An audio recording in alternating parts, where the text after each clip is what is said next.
High commissioner Sarah কুকের নেতৃত্বে 2 সদস্যের প্রতিনিধি দল। সেখানে আছেন মিয়া আমিরুল, যুক্ত হচ্ছে তার সঙ্গে।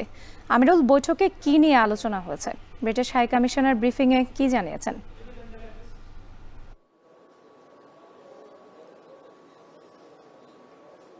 রাত্রি আমরা ব্রিটিশ হাই কমিশনের কথা একটু আগে শুনছিলাম। তিনি বিশেষ করে যে 3টি বিষয় গুরুত্ব আরোপ করেছে সেটি হচ্ছে নির্বাচনে যারা পোলিং এজেন্টের দায়িত্বে থাকবেন তাদের যে বিভিন্ন ধরনের কারিগরি সহায়তা থেকে শুরু করে তাদের ট্রেনিংয়ের ব্যবস্থাপনা, তিনি সেই বিষয়টি ব্রিফিংয়ে উল্লেখ করেছেন। সেই সাথে ভোটার এডুকেশন সহ তিনি কিন্তু অন্যান্য যে বিষয়গুলো থাকে নির্বাচনের সাথে সংশ্লিষ্ট, তিনি সেই বিষয়গুলো করবেন বলে তিনি জানিয়েছেন। এবং আমরা যেমনটি দেখেছি যে বাংলাদেশে নিযুক্ত ব্রিটিশ হাই কমিশন যে সারাহ কুক, তিনি এর আগেও কিন্তু জামায়াত ইসলামের সাথে দেখা করেছিলেন এবং বিএনপির প্রতিনিধি দলের সাথে দেখা করেছিলেন। হয়তোবা যেহেতু নির্বাচন প্রায় ঘনিয়ে আসছে, সব মিলিয়ে রাজনৈতিক দলগুলোর সাথে বৈঠক পরবর্তীতে তাদের ভাবনার জায়গাগুলো কোন জায়গায় গিয়ে পৌঁছেছে তিনি সেই বিষয়গুলো প্রধান নির্বাচন কমিশনারের সাথে হয়তোবা বলেছেন। আমাদেরকে কিন্তু ব্রিফিং পরবর্তী ব্রিফিংয়ে কিন্তু সেই বিষয়গুলো জানিয়েছেন।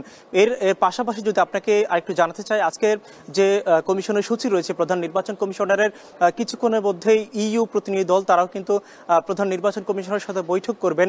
এবং সেই সাথে আপনাকে যদি আমি মোটা দাগে বলি যে মূলত যে বিষয়টি এখন হয়েছে যে নির্বাচনে যেহেতু বিদেশি পর্যায়ে যে পর্যবেক্ষক যারা থাকে তাদের এখন পর্যন্ত গণবিজ্ঞপ্তি দেয়নি নির্বাচন কমিশন, সেটি কিছুদিনের মধ্যেই দিবে। তো সেইটি সামনে রেখে বলা চলে বিদেশি যে সংস্থাগুলো রয়েছে, দেশগুলো রয়েছে, তাদের কিন্তু পদচারণা বেড়েছে নির্বাচন কমিশনে।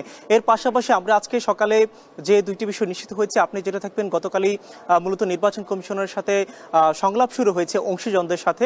সেটি গতকাল ছিল মূলত শিক্ষাবিদদের সাথে সংলাপ, কিন্তু পরবর্তীতে আগামী মাসের 6 এবং 7 তারিখে কিন্তু গণমাধ্যম কর্মী এবং নারী সমাজের প্রতিনিধিদের সাথে সংলাপ হবে। আমরা এই মুহূর্তে যেটি লক্ষ্য করছি, ইউ প্রতিনিধি দল এসেছেন। আমরা আপনাকে পরবর্তী সংবাদে বিস্তারিত জানাবো। রাত্রি,